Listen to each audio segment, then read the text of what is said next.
In 2013, I'm going to be trying to build myself up a cross bike and have a go at cross because it looks a bit of fun. So I'm most looking forward to disc brakes for cross bikes. I know they're out and about at the moment, but I suppose over the next year they're going to become more prevalent as they are potentially on road bikes.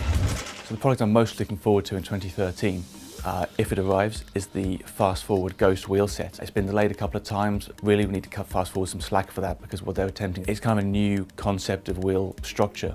So we've seen carbon spoked wheels before, wheels that use the spokes in compression as well as tension. What Fast Forward are doing with the Ghost wheel set, they've taken it down to just 12 spokes per wheel, and the spokes have a carbon outer working in tension and also a steel core, which allows the spokes to work both in compression and tension, which is why they can have only 12 spokes. That's why they've got the weight down to around 1 kilo per wheel, and also uses a 40mm rim, which provides aerodynamics said to be on a par with their 60mm F6R wheel set.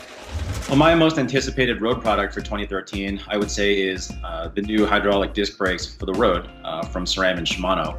Both of those companies are supposed to be coming out with products next year. The reason for that for me is that rim brakes still, for me, as good as they are, pretty antiquated, being just two pieces of rubber squeezed against a rim, and these really could potentially be a game changer if they're done properly. The product that I'm most looking forward to using is the new Garmin Edge GPS cycle computer.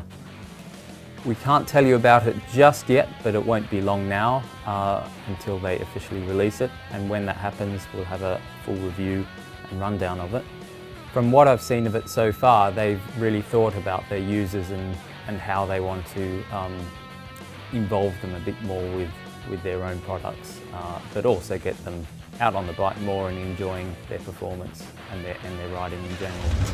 It's not strictly a product, but in terms of anticipation for 2013, I think the Bradley Wiggins sponsored Dream Team Pro Cycling will be ones to watch.